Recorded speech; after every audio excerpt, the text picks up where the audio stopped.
Les disques SSD de chez SanDisk, certes, ils sont bons, mais il y a beaucoup de débutants qui font beaucoup d'erreurs et j'en ai fait une dernièrement qui m'a un petit peu coûté cher.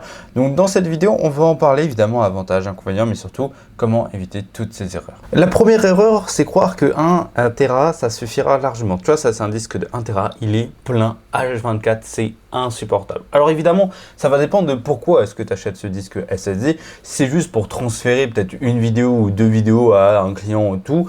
Pourquoi pas? Mais tu vois, moi en tant que créateur de contenu vidéaste, etc., dès que tu commences à accumuler des vidéos, des projets, des photos et tout, c'est toujours un enfer de se retrouver avec un seul Tera. Alors ça dépend. Si tu fais ça pour du stockage style archivage, du SSD, ça va te coûter cher au Tera, c'est sûr et certain. Si par contre c'est pour du travail, ensuite tu supprimes tout, ça peut un petit peu passer, mais il faut faire attention. Moi, généralement, je travaille sur des disques SSD de 4 Tera. C'est beaucoup plus simple, j'ai tout le temps de la place et je me fais plaisir. La deuxième erreur, c'est que croire que voilà, ça va durer toute la vie, le SSD, il n'y a pas de souci. Et appliquer la règle des une seule sauvegarde. Non. Des fichiers, c'est important, il faut les conserver. On ne sait jamais ce qui peut arriver, même sur des disques comme ça, hyper petits, hyper résistants, hyper tout ce que tu veux.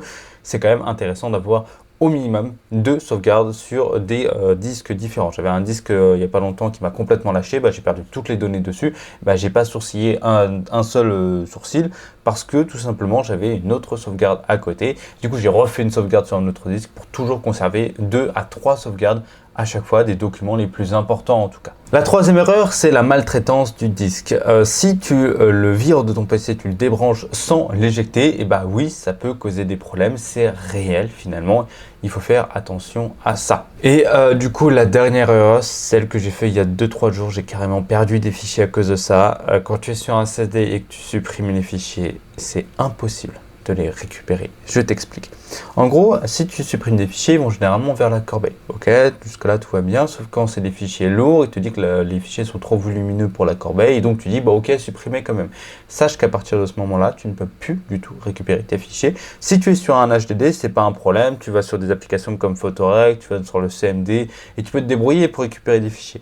Sur du SSD, c'est impossible de récupérer quoi que ce soit comme fichier.